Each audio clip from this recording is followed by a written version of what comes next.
Hey guys, how you doing?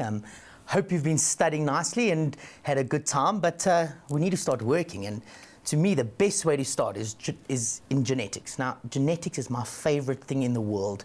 I mean, it's about where you come from and how things are made and offspring and things like that. So to me, I'm so excited. This is my best section ever. I love this stuff to bits. And hopefully, if you listen to me, we can iron out some of the problems and we can work out and make it nice and easy for you. Right, so if we have a look at it, genetics. Got a couple of questions from past papers in that, and let's see how we do. Now, if I start and get a color here, we give the first one, give the correct biological term for each of the following descriptions, right? So if I have a look at that, they're asking to give one word for this whole meaning, right? For this whole thing. So let's have a look at the first one.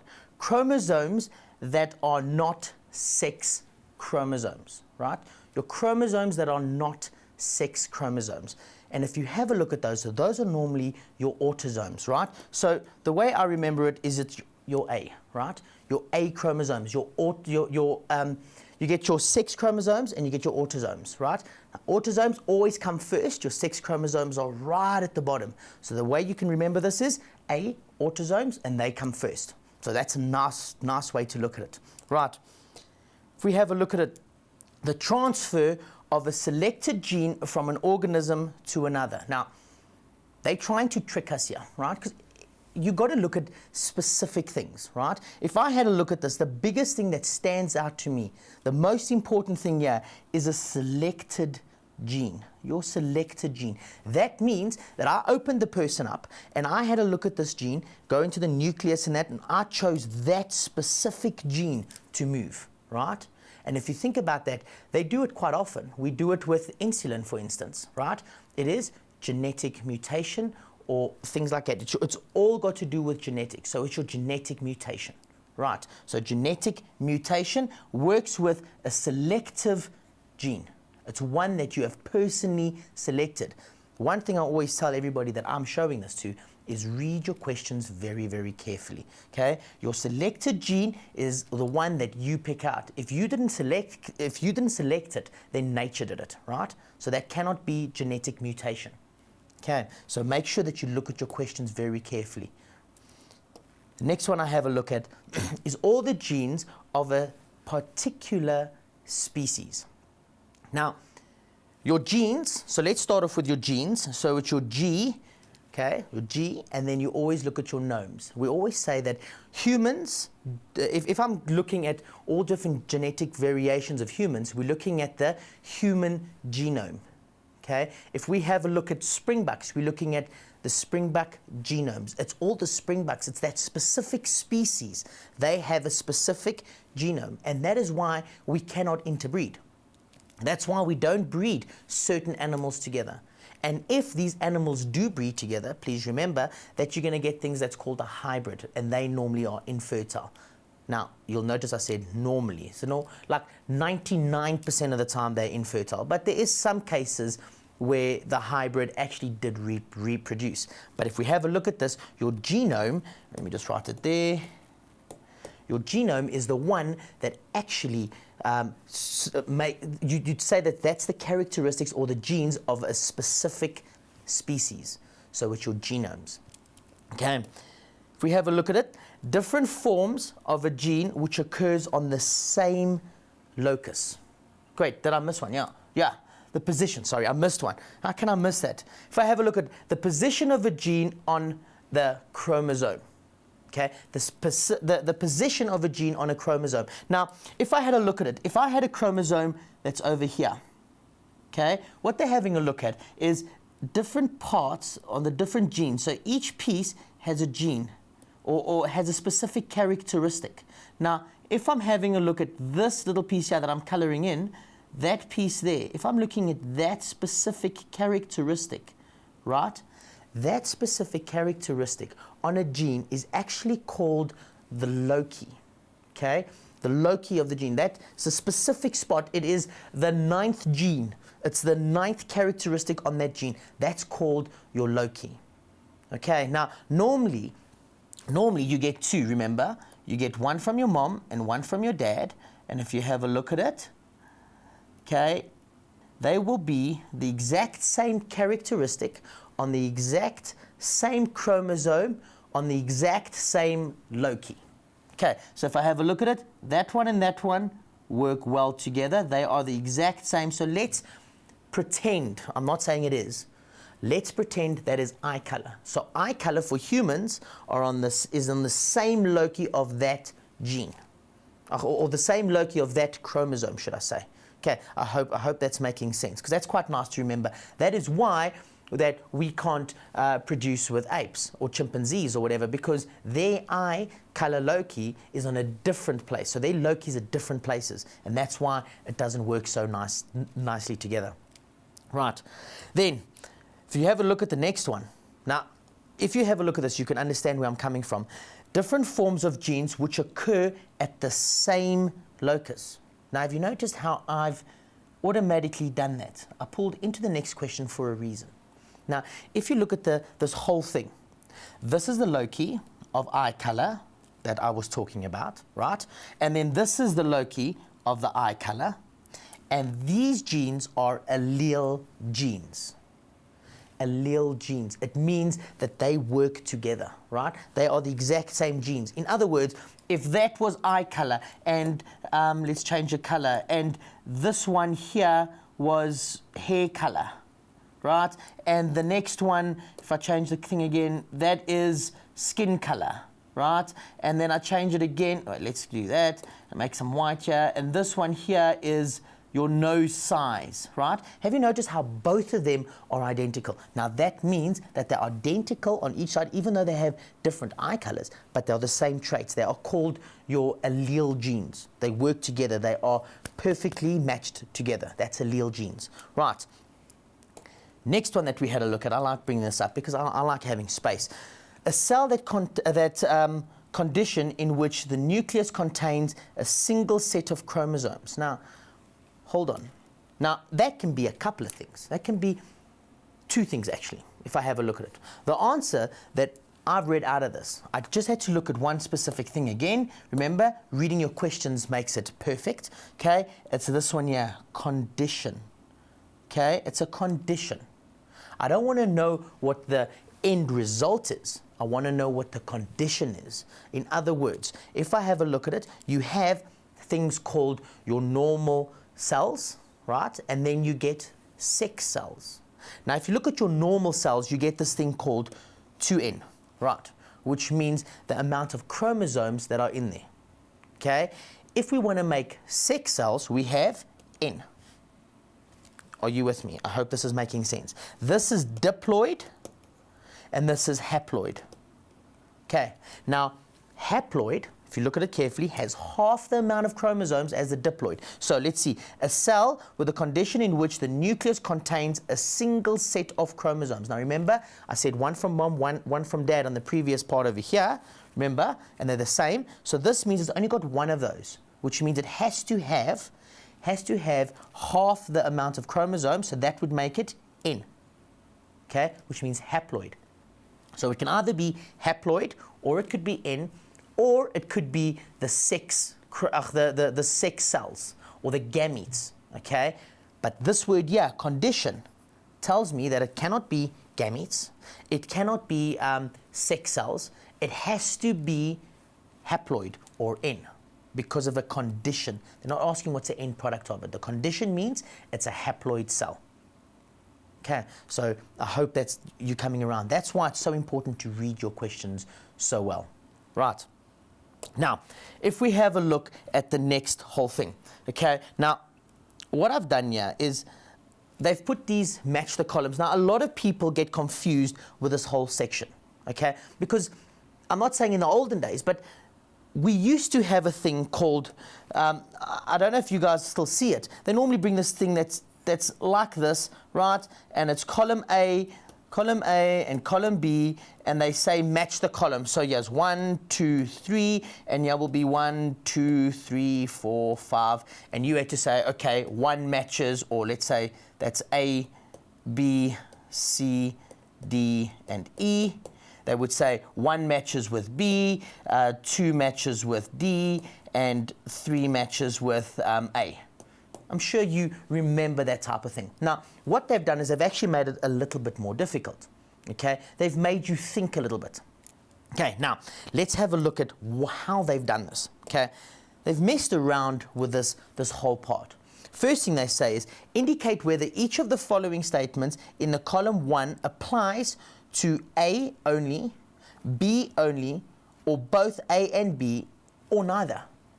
Okay, now the hard part about this is there's no more guessing. Okay, this you've got to know what is going on.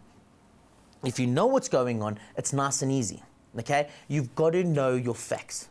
Okay, so let's have a look at it. A type of gene, so a gene that's a mutation where only one nitrogenous base, so only one nitrogenous base has been replaced with another in the mRNA or the messenger RNA template. Okay, now remember the messenger RNA is grabbing the message from the DNA strand. Now, if we changed one nitrogenous base, remember the N4 is the wrong protein. Okay, now that is how we actually mess around or nature changes your DNA. Okay, now let's have a look at it. You get frame shift mutation and you get point mutation. Okay, frame shift actually means that you're shifting a whole thing. You're not just messing around with one nitrogenous base. You actually have, remember they come in threes, right? So there they are, they're in threes. What would happen is, if I had to look at this, you would get a frame shift would mean that this whole thing would do that. There's one, there's two, and then they would add another one in here. That's three, and then there would be, of course, this one joining on, and they'd carry on. Okay, now that is a big problem. Have you seen how they've all shifted from the one side to the other? They've moved completely. Okay, that is shift mutation. If you look at point mutation, okay, they end up being exactly the same. If I can get there, they end up of being exactly the same, but the difference is, so this one would look like this, and they're all perfectly fine. The difference is if this was thymine, right, this would be adenine. You all understand that? Okay, because you've got to know what these things are. Now, if I said that this was guanine, okay, this was supposed to be cytosine. But somehow something went wrong and this changed to thymine again. And if that happens, that is point. On a specific point, there was a change. Okay, that's how we have a look at point mutation and fragmented mutation. Now, if I have a look at it, one nitrogen base changed, so it has to be B. Okay, well, let me change that so that you can actually see that it's not part of the what's the name. It has to be B. Okay, next one, we have the physical and functional, right? Physical and functional expression of a gene. Now, we know genes are inside. They're deep inside us, okay? Which means we cannot see them, okay? The genes you cannot see. You cannot see adenine, thymine, guanine. You cannot see what proteins are being made. You cannot see any of that, okay? What you can see is what those genes are making in the end product, okay? So if we have a look at it, we have two. We have genotype and phenotype, okay? So they are the two. If I have a look at it, genos, I've just told you, you cannot see. You cannot see genes, right? You cannot see what's inside. Pheno is your physical appearance. So always look at it in that. Gene, meaning inside, and phenotype, meaning physical appearance. So is there something that says physical? There it is. So it can only be a physical appearance, so it's B. Okay, so A, B, so far both are A. So just have a look at it. Don't let them confuse you too much. Right. Now, if I look at the next question that I've got for you guys, right? The next question that I've got for you guys is very, very simple. Okay? These are just your multiple choice questions. Let's have a look at the first one. Various types of, give the answer for each one of these. There's various types of things, and you've got to say which is false or which is true. Let's have a look at the first one. Blood group AB is a result of, okay, could either be complete dominance, in other words, one is masking one completely. The next one, the inheritance, okay, it's definitely not that. That's polygenic inheritance. No, okay. Incomplete dominance, It means that the one is dominating over the other one. So one is recessive, one is dominant, and the other one is codominant. Is this A, if I have a look at this, is this A blood group or is it B blood group? It's neither, it's both, it's AB, which means they're both sharing the dominancy. Okay, now the next question says that the probability that two heterozygous parents, there's a big word, sorry, let me get that pen again. This is the big word that we're having a look at. Heterozygous parents will have homozygous dominant. Look at this big word here, dominant. Remember that. Heterozygous dominant offspring is what percentage? Now, what I'm going to do is I'm just going to quickly mess around with you guys, and let's go straight to a Punnett square. Okay, and I've decided we have, let's just use, I like the letters A. Okay, heterozygous means you're going to have a dominant and a recessive. So let's say two heterozygous parents. So if I say the one is big A, the other one is small a, and I have big A and the other one is small a, that means it's heterozygous parents. That means A and A, there's the one A from, let's work across first. A, across again, A, and across again, A, and now go from the top down, it's A, the top, small a, from the top, big A, from the side, small a. Now look at this carefully. This means, I want to change pen so that you don't get confused with this. This means they are, there it is, homozygous. This means that they are homozygous. So that means it's a 50-50 chance, am I right? If that is the case, you're absolutely wrong. Think about it carefully. Dominant, these are recessive genes. And if that is the case, we have 1 out of 4. So it is a 25% chance. That's the answer. 5% chance. Well, now that I've got that for you and you understand that, what I think you should do is go for a short break, have something to drink, just relax that brain, and I will see you straight after the break.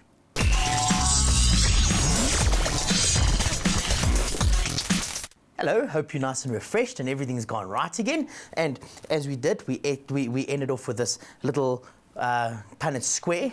Now, the next question I've got here for you that I want you to have a look at, okay? This is where people start stressing and start worrying, and please guys, this is basic, okay? This is easy. Follow simple steps and you will get this right. Now, I'm going to say this about me, but it's not really true, but listen carefully, okay? If I'm marking matric papers, I want you to think that I know nothing about genetics, and I mean nothing. So you need to tell me everything. Every little thing that you can think about in this little story, I need you to tell me, because you don't know where they're going to give your marks. Okay, so let's have a look at it. Okay, it says, a boy's mother had a patch of white hair called a white, okay, I'm on white again, yeah. It's called white forelock, okay, which is caused by a dominant, there we go, have a look at that, dominant allele H, okay, dominant allele H. The mother is heterozygous for this trait. She's heterozygous, okay. His father does not have a white flock, okay. The symbol for the recessive allele is H, okay, simple. Now I've just underlined or circled the most important points. Okay, now it says, let's look at the question. Represent a genetic cross to determine the possible genotype and phenotype of the child. Okay, we need the genotype and we need the phenotype. That is the main answer. That at the end, that's what they want. Okay, so now let's go through. Okay, I want you to say that mom, if I have a look at it, what was mom? She was heterozygous. Okay, so your mom was heterozygous. You all happy? Dad, let's have a look. Dad was does not have a flock, which means dad was homo. Right. And if you have a look at it, the mom said mom had a patch of white hair, which means that she has a gene, and of course if she's hetero, it means she's got both. So that means mom is H, small h, dad is small h, small h. We happy with that? And of course, if that is the case, then mom has a, I'm trying to make sure that I can get this, has a white flock. So I'll say WF, a white flock. Make sure you write the whole word out. Dad does not have a white flock. Okay, so now I've given the main things, the genotype. Okay, that is the genotype, that is the phenotype, that is the genotype, and if I say no white flock, that is the phenotype, what I see. We all happy? Now, we need to go through meiosis. So, meiosis, eraser, it's not going to work for me today. That one, there we go. Let's get back to a pen, yellow. Okay, now, if I have a look at it, it's meiosis. Okay, if I have a look at meiosis, okay, not mitosis, meiosis. Okay, I always do it so that you can remember it like that. So we go through meiosis, and what do we make when we go through meiosis? We make gametes. You all with me? We make gametes. And if I have a look at the mom's gametes, it is H, capital H. Now remember, gametes means I split them. Okay, so it's H and H. If I look at the dad's gametes, it is small h and small h. You see how I just got the gametes? Very important. Just those gametes are very important. Okay?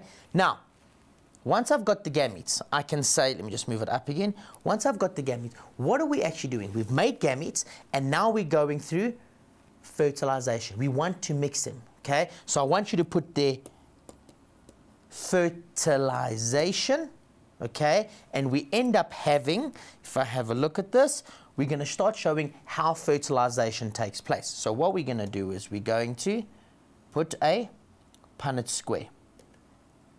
Okay, now the Punnett square is very important. I'm going to do that for a reason. Okay, these are your gametes. You happy? I'm going to put dad on top, and I'm going to put mom on the side. I want you to write that in there. And then I want you to start. Let's see, mom's. What's mom's gamete? It's a capital H and a small h. Okay, dad's one is a small h and a small h. We're all happy with that. Before I carry on with that, I need you to remember, because I forgot.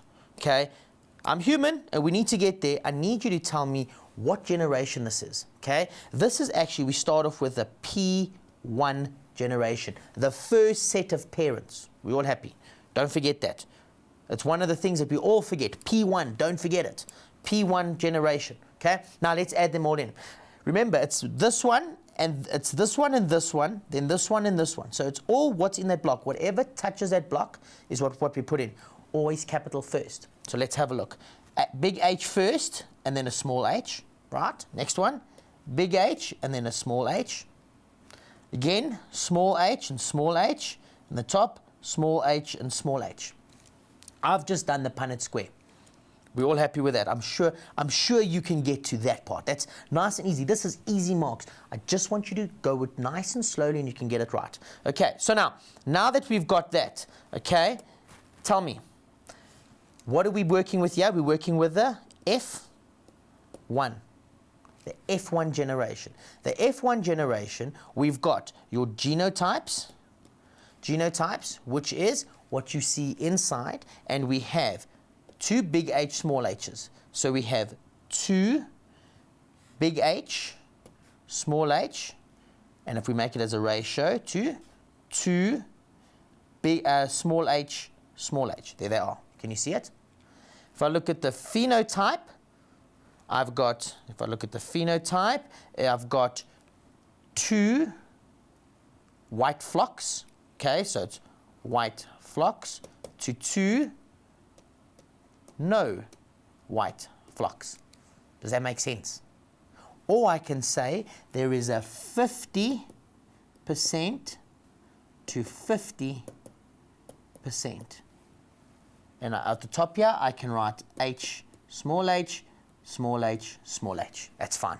Or I can write 50% WF to 50%, sorry, I forgot the percentage sign, 50% no WFs. That's all it is. Now, if you have a look at it carefully, this is for 6 marks. Okay? At the top here, it says for 6 marks. Here we go. We can give a mark there, we can give a mark there, we can give a mark for for the genes, we can give a mark for anything in here, let's say 2 marks there, we can give a mark for meiosis, we can give a mark for fertilization, and most importantly that they will give you marks is for the genotypes, and the phenotypes. Okay, so this thing is actually very easy, and I want you, even though, did you see how I mentioned that the HF is on the mom, and she has a white flock, even though they told me here, mention it, don't be shy, you can do it, it's easy. Okay, everything's fine, just relax, take a deep breath, and everything is perfectly fine. Okay, these are lovely sections, they're nice things, they're easy. You've got to practice them over and over and over and over again. You'll be fine. Okay, so let's see if we move on to the next one. Okay, it says study the diagram below, which shows 3 generations of snapdragon plants, and answer the questions that follow. Okay, so it says there, use the following symbols for the constructions of alleles. Okay, so let's have a look at it. We have W, which is white flowers, and R for red flowers. Okay, now remember, this thing here, or this diagram that we're having a look at here, okay, it can represent your genetic code, but there could be something different. They can make 3 children, they can make 2 children, they can make 1 children. This is what they made. The ones before is what they could make. Do you understand the difference? We have a chance of making those, or those, but this one, we made that. Okay, so now let's have a look at it. Okay, firstly, we have this colorful one, we have a no colorful one, and we have a stripe. They'll always give you a key. Stripe means it's pink flowers. Okay, white means it's red flowers, and no color is white. So if I just have a look at this, the first ones I can find, I can say that is red, that is pink, and that is white, just by putting it there so that I can remember it. Okay, so now let's see, what do they want? State the kind of dominancy shown in the diagram above. The dominancy. Now, if I have a look at it, we have red, and we have white, and we bring them together, and all of a sudden, it's a different color. So it is codominant. They're sharing the dominancy. Do you understand that? Okay, they're sharing the dominance. Or we could say it is incomplete dominance. The one doesn't completely overgo the other one. Okay, so it's incomplete dominance or codominant. If it makes sense. It's not a, maybe it's a bad way of saying it. Use it as incomplete dominance, because codominance, you're going to look at the blood groups, and you're going to have AB, and you mention it as AB. So this is not a red and white flower. It is that's codominance. We're looking at the other one, which is your incomplete dominance, which means that one doesn't overlap the other one completely. The other one still shows through. Okay, so it's incomplete dominance. That's the dominancy that is showing across here. Okay, if we have a look at it, use the symbol R and W and write down the genetic type of each of the following snapdragons. A, let's go find A. A, it's red. Remember, I just did it out of the middle of nowhere. Now, red. Now, I want you to have a good look at this. Okay, red and white. Okay, so if I have a red and I have a white, okay, pink means that it's got R and W together. So if I'm white, I'm W only. If I am red, I'm R only. If I'm pink, I'm RW. Does that make sense? Okay, think about this. Let's go have a look at it. So I'm going the wrong way. Now, A is completely red. So I can write it in 2 ways. I can either write it in R, we happy? Or, what is this? This is what type of flower? It is a snapdragon. So let's use the letter C. Okay, let's use the letter C, or I can put it as in CR. Does that make sense? The C just means that it's on that allele. Okay, I don't need to put the C's there. We normally use this when we're talking about male and female, when you're looking at your X and your Y chromosome, and the X has a little funny thing on, or the Y has a little funny thing on. Okay, so you can put them in either way. It's nice and easy.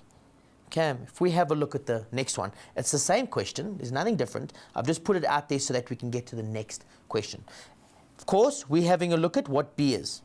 B is over here, and B is representing that one, which means it's RW. Remember, it's got red and it's got white. So we could have it as RW, or we can have it as, if I looked at the other one, CR, let me make it capital, and CW. Does that make sense? Same thing. Red, white makes pink. The last one is number C, and number C is over here, and that is a complete white flower. Okay, so if it's complete white, if I go to C, it'll be WW, or it will be CC, which is WW. Relax that brain for a few minutes, and I will see you straight after the break.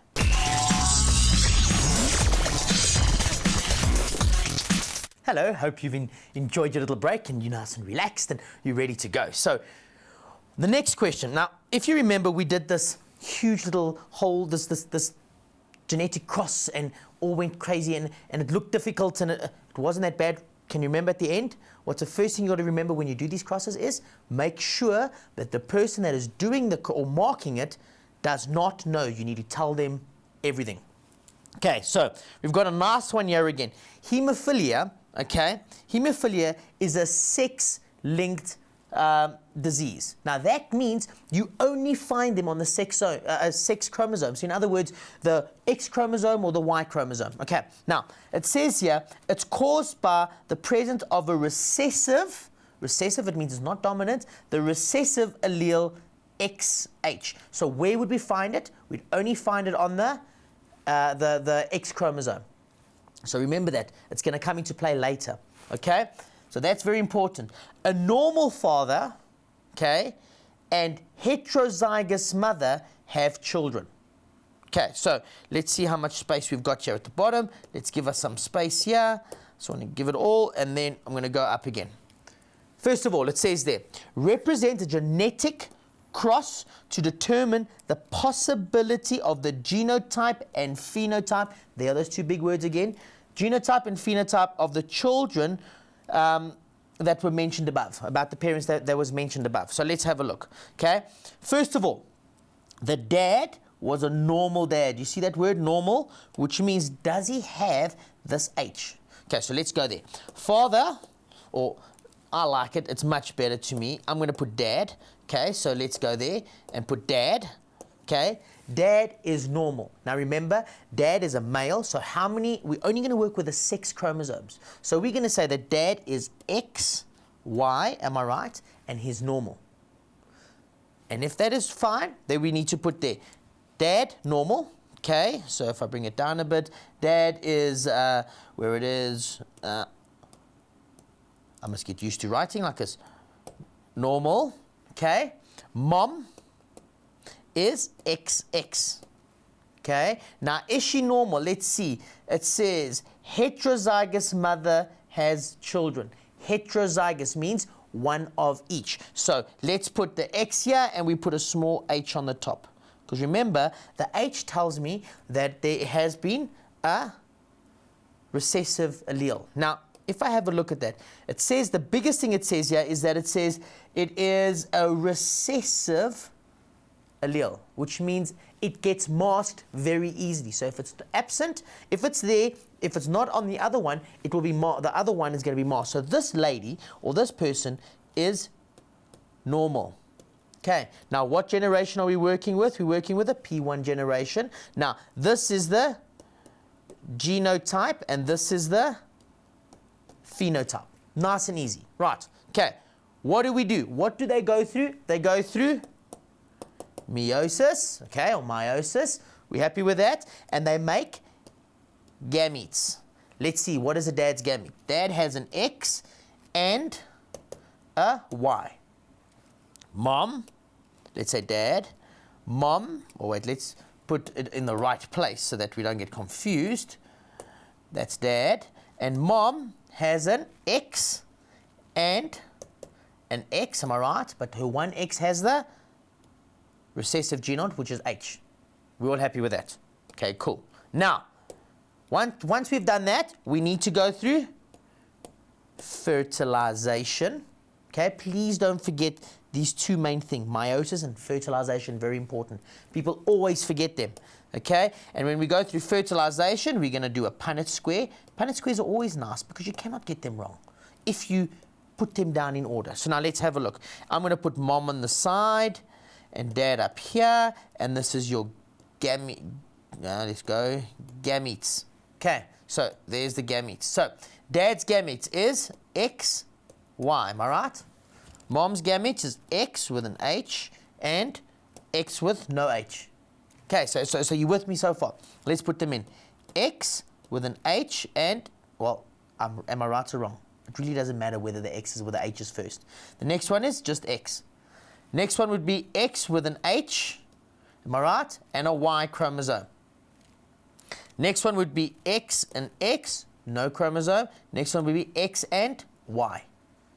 Okay, now, we're working with a what generation here? We've got the F1 generation, and we have, let's see, phenotype, we have 1. If I have a look at the, let's say genotype, we have 1. Let's see, one of those. Is there another one? No. 1 to 1. Am I right? To 1 to 1. You all see it. There's one of those, one of those, one of those, one of those. Does that all make sense? Okay, this is very important. Okay, you've got to understand it like this is very important. This is a sex-linked gene. This is a nice question they're going to ask you. So they will say the genotype of them is, there are 3, if I look at that, there is 1 of each of them. If I look at the phenotype, this is where it becomes complicated. The phenotype, there is 3 to 1. 3 to 1. Now, what does that mean? 3 to 1. Well, think about it very carefully. Okay. This one is recessive, right? And it works on the X chromosome, right? It doesn't affect the Y. So if there's not another X chromosome to like mask it, are you going to see it? So you do. You have to see it. You will see it. So that means that this one is a normal. This one here is normal. Let me put an N there. This one here is normal. This one here is normal. And the top one with the H, or the male, would be, what are we looking for? Hemophiliac. So I'm going to put an H over here. He's hemophiliac. Okay, so the genotype, or the phenotype is 1 to 3. 3 being normal and 1 being hemophiliac. Does that make sense? That's how you would answer this. Nice and easy, nice and simple. You've given me everything. It's very easy and you can do it. Very simple. Okay, let's have a look at the next question. Still on the same one, so I'm not going to keep reading it again, but let's have a look at it. What are the chances of the parents having a child that will be hemophiliac male? They have a 25% chance, or they have a 1 in 4% chance, or they have a 1 out of 4. Any one of those, they all mean the same thing. Okay, that's quite a nice little answer. And how did I work that out? Let's go back. Okay, 1, 2, 3, 4 of them. Which is male? The X and Y has to have an X and Y. Males are X and Y. And if it has H on it, there it is. If it has an H on it, then it is hemophiliac, the X chromosome. If he doesn't, well, there you go. So that if I look at this, I can say that a woman can be a carrier, but a male can't. And that's very important because of one of the questions we're going to ask in a few minutes. Okay, so let's see it. 25%. Explain why the father is not a carrier of hemophiliac. Okay, now, what's nice about this is, if you have an X and an X with an H on it, remember, this big X is going to mask it. It's going to make it disappear. Okay, it's not, you're not going to see it. So it will look like she's a normal person. She won't be any problem. She won't have hemophilia, nothing. It'll be masked. Nothing's going to be wrong. Okay, because she's got that other stronger gene taking its place. Okay, but if I have a look at a male, okay, He's only got one X, so the minute you put that there, it's going to show up right in front. Okay? So if a man has the hemophiliac gene on him, let's say he gets it from his mom, but his dad didn't give it to him, right? He's hemophiliac. If his mom gives it to him, but his dad doesn't, it's hemophiliac. If dad gives his daughter hemophiliac and his mom doesn't, it means she's normal. She can carry the gene and give it on to her children, but she's not going to show it. Okay, that's what it means by her being or him being a carrier. Because there's nothing to mask it, so be it. There's nothing we can do about it.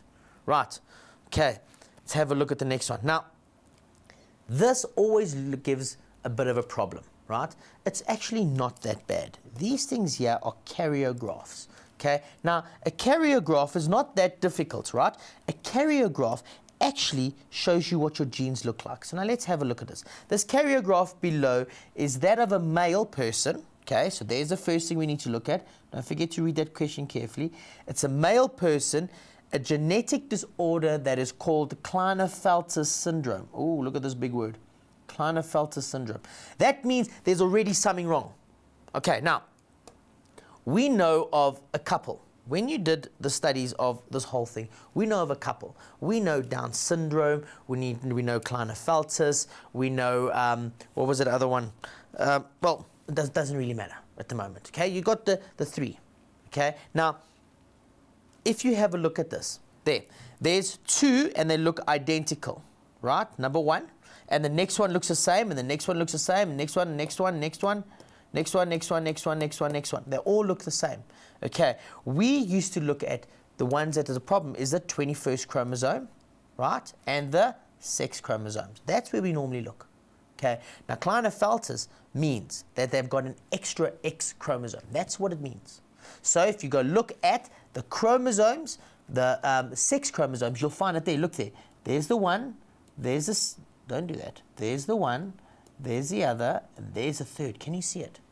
Okay, so if I had to represent that on the side here, I would say the first one is a big X, the second one is a big X, and the third one is a Y. Okay, the third one is a Y. The small one is always the Y. Okay, so that's how it works. This is a karyograph, and just by looking at that, let's see what questions they're going to ask us. They can't ask us too many difficult things. Let's see. State one visible difference between the karyograph above and a karyograph of a normal male. Come on, what's different? They all have to be even. Remember, one from mom, one from dad. What has happened here? We have all of a sudden two from mom and one from dad. So if we have a look at it, we have an extra X chromosome. Do you understand? We have an extra X chromosome. An extra X chromosome. There it is. Okay, because remember that when we're talking about this, you can't have an extra Y chromosome. It can never happen. Never, never happen. Because it's not, remember, a male is X and Y, right? And a female is X and X. If those do not split, you're going to get an XY, and then you're going to get one from mommy, which is be an X. If those don't split, I'm going to get mom's X, dad's Y. Or mom's X, dad's X. See, can you see the problem that's coming in here? Okay, so you'll never get two Ys. You'll only get XXY or XXX, three X's, which is quite a problem. Okay, now let's have a look at this. What is the problem? There's an extra X chromosome on the 23rd pair. You all understand this. 23rd pair is an extra X chromosome. Okay, nice and easy. Sorry, I'm moving on to the next question so that we can actually get there. We can get through this. Use your knowledge of meiosis to explain how Klinefelter syndrome could have resumed. Now, if you think about it, in this whole situation, right? This whole situation, we're talking about, this normally happens with the ladies, okay? So what happens is, a problem happens in meiosis. Now, can you remember in mitosis? Sorry. Remember in mitosis, you get them that stands like this, and you get there like this, and they're pulling apart. Can you remember it pulls apart? Okay. Now, if I have a look at it, I want to do this for a reason because I didn't do that very nicely. Okay. I've got an X chromosome there and an X chromosome there, and we have those there, and then we've got these dots to catch them. Remember, it pulls it to the poles. We're all happy? And then what happens is we have another one that's moved on to the next form, and then you have a dot there, a dot there. Sorry, I'm just doing it like this. And this one goes there. And then this one, the whole X comes across, and nothing gets pulled that side. Can you see how the extra chromosome comes along? Okay, that is what actually happens. And if that happens, we have an extra chromosome involved. Okay, so use your knowledge of meiosis to explain how Klinefelter syndrome could have done it. So what happens is, during meiosis, the splitting of the chromosomes did not happen properly. So one moved to the one side, a double chromosome moved to the one side instead of one going each way. That is what they're looking for. Nice and easy, very simple. Everything that you've got, just relax, read your questions carefully. You'll notice that life science, it's quite easy. Just read your questions, answer the questions. That's the first thing you've got to remember. Answer the questions. Do not think about going into detail if they don't want the detail. Answer questions. Okay, so hopefully I've helped you. Go and study further and have a lovely time, and I'm sure I will see you soon. Cheers.